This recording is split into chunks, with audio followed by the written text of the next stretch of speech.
جی السلام علیکم۔ آپ کو جیسا معلوم ہے عمران خان نے ان سیاستدانوں کو بالکل ننگا کر دیا آپ کے سامنے۔ آپ کو معلوم ہے اسٹیبلشمنٹ نے، آرمی نے باقاعدہ عمران خان کو کہا جب وہ برسر اقتدار تھے کہ انہوں نے فراڈ کیا ہے، انہوں نے چوری کی ہے، یہ ملک دشمن لوگ ہیں۔ اس کے بعد کیونکہ عمران خان نے اپنی ایگزیکٹو پاور کا استعمال کیا تو اس کو آپ کو معلوم ہے کہ نکالا گیا وہاں سے۔ اس کے بعد اب زیادہ تھریٹ کس کو ہے؟ اب تھریٹ سب سے زیادہ عمران خان سے جس کو ہے وہ ہیں پاکستان میں مولوی، گدی نشین، پیر، شف اور عجیب قسم کے پیر آپ کو ملیں گے۔ وہ شف آپ کے سامنے ہے۔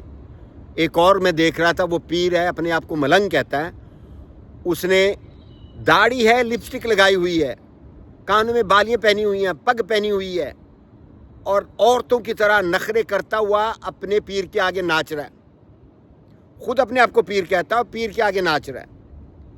یہ پیر شلوار والے ہیں، یہ پیر کوے والے ہیں، یہ پیر فلانے ہیں۔ کبھی آپ لوگوں نے ایک چیز سوچی ہے؟ عمران خان نے ایک بات بالکل کلیئر کر دی ہے، زرداری، شریف برادران، یہ سارا کچھ اس نے کیا کہا؟ آپ اپنے ایسٹس جو ہیں، آپ نے جو پراپرٹی بنائی ہے، آپ پبلک پوسٹ پہ تھے یا پوزیشن پہ تھے گورنمنٹ پہ، تو آپ کے پاس یہ اتنا زیادہ پیسہ مال کہاں سے آیا؟ آپ نے کرپشن کی ہے۔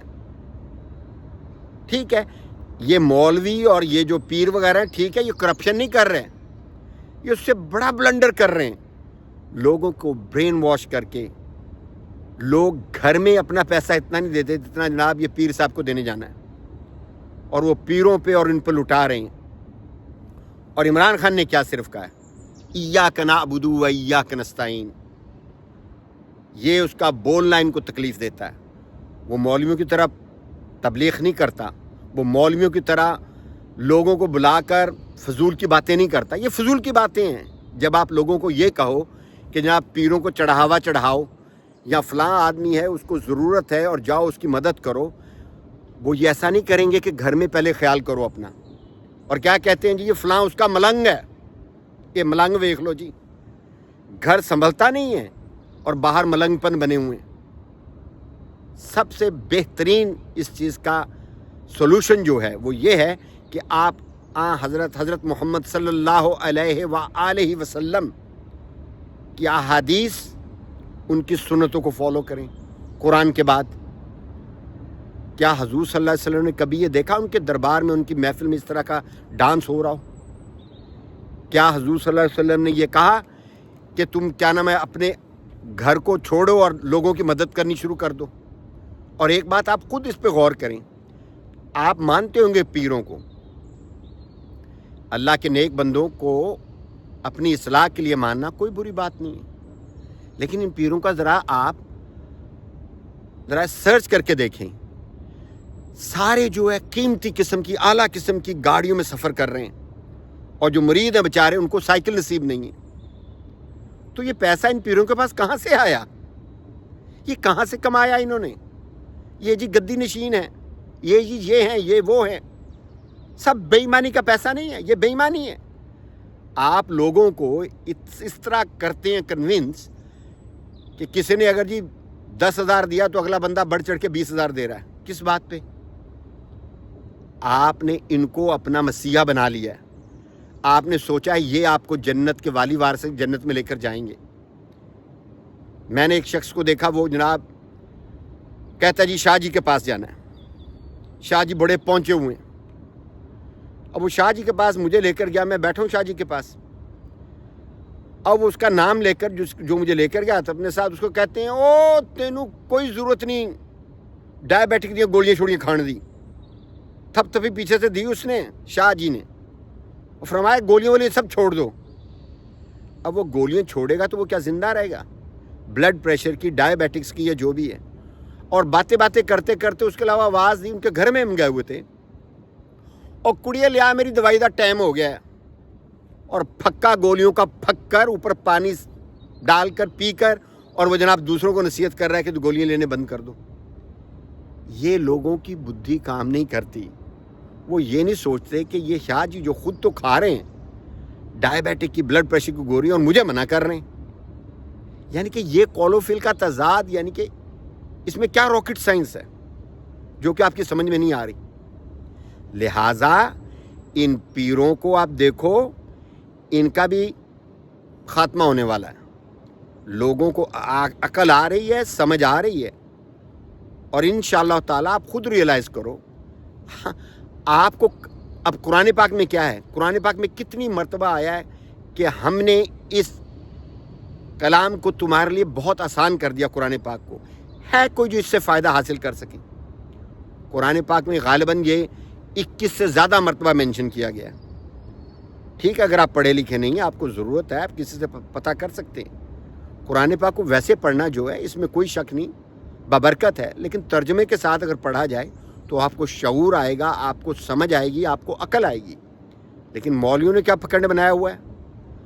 اور نہیں جی قرآن تا تاڑے باو داجی سمجھ نہیں آئے گا، ساڑھے کو لاؤ، کوئی نذرانہ چڑھاؤ، کوئی نیاز چڑھاؤ، اور خود وہ ملٹی ملینئر ہو رہے ہیں اور عوام اتنی بدھو ہے پیچھے لگی ہوئی ہے. میں جی اس کو ابے اللہ کو مانو، اللہ کے رسول کو مانو. حضور صلی اللہ علیہ وسلم نے کبھی یہ نہیں کہا کہ اہل بیت کو مانو، میرے اہل بیت جو رہ گئے ان کو مانو. بعض لوگ اس چیز کا تکرار کرتے ہیں اس بات پہ، جی انہوں نے کہا ہے اہل بیت کو مانو. حضور صلی اللہ علیہ وسلم نے کہا تھا قرآن پاک کو تھامے اور میری سنت اور قرآن کو پکڑو. سنت میں ٹچ ہے اہل بیت کی بھی، اس میں کوئی شک نہیں ہے. انہوں نے یہ نہیں کہا کمپلیٹلی آپ ان کو فالو کرو، شاید میں غلط ہوں اس بات میں، لیکن کہنے کا مطلب یہ ہے کہ آپ کے لیے آپ کا حساب کتاب آپ کا ہونا ہے کہ آپ نے کیا کیا. یہ نہیں کہا، آپ یہ نہیں کہہ سکتے مجھے فلانے پیر نے کیا سی ایویں نہیں تھی ایویں کر لو. تو یہ چیزیں جو ہے جیسے ہمارے سیاستدان کرپٹ ہے نا، یہ پیری مریدی بھی کرپشن ہے، بہت بڑی کرپشن اور بہت بڑا کاروبار ہے. یہاں یو کے میں ان لوگوں نے شروع کر دیا نا. پہلے مساجد میں وہ فنڈز آتے تھے، اس کے علاوہ کھانا دیا جاتا تھا فرائیڈے میں فری میں گورنمنٹ کی طرف سے. ہر ایک نے مسجد کھول لی. اب ایک نیا یعنی کہ وہ پروپیگنڈا، ہر دوسری اسٹریٹ میں مسجد بنا لیتے تھے. انہوں نے چیزوں کو ختم کیا. بھائی کیوں ویراں مسجدیں ہوں؟ مسجدیں ہیں، ان کو بھرا ہونا چاہیے. لوگوں نے کاروبار بنا لیا، اپنے آپ کو جسٹیفائی کرتے ہیں کہ جی ہم پہ جائز ہے، ہم پہ لازم ہے، ہم یہ لے سکتے ہیں. لہٰذا بھائیوں میں آپ سے یہی ایڈوائز کر رہا ہوں، آپ سے یہی درخواست کر رہا ہوں کہ یہ پیری مریدی کے جھومل سے باہر آؤ. مذہب میں اس کا کوئی نہیں ہے. حضور صلی اللہ علیہ وسلم میں کوئی ایسی چیز نہیں ملتی پیری مریدی کی. یہاں پہ دیکھ لو، کئی وہ ڈفرنٹ رنگوں کی پگڑیاں پہن لیتے ہیں، ڈفرنٹ رنگوں کے کپڑے پہن لیتے ہیں. حضور اکرم صلی اللہ علیہ وسلم نے ایسا کچھ نہیں کیا. ہم نے فالو کرنا ہے حضور اکرم صلی اللہ علیہ وآلہ وسلم کو، ان کی سنت کو. اپنی طرف سے سنت کریٹ کر رہے ہو، سارا کچھ کر رہے ہو. یہ پیروں سے کنارہ کرو، اپنا دماغ استعمال کرو، اور انشاءاللہ آپ سرخرو ہوگے. عمران خان نے کہا ایاک نعبد و ایاک نستعین. اب اس نے ٹھیکہ نہیں لے رکھا کہ اس کے بعد اس کو جو لوگ آ رہے ہیں، کوئی اس کے بعد گانے پہ ڈانس کر رہا ہے، کچھ کر رہا ہے، اس کو آپ کیوں اس بات پہ الزام دیتے ہو؟ بعض لوگ اس کو الزام دیتے ہیں عمران خان کو، لو جی ایاک نعبد و ایاک نستعین کہتے ہیں اور سامنے مجرا ہندا پہ. یعنی کہ آپ لوگ بغض عمران خان میں اتنا ڈیپ جا چکے ہو کہ آپ مذہب سے خارج ہونا چاہ رہے ہو اس چکر میں. خدا کے لیے اپنے دماغ کو استعمال کرو اور صراط مستقیم پہ رہو. اللہ تعالی ہم سب کا حامی و ناصر ہو. دعاؤں میں یاد رکھیے گا. السلام علیکم.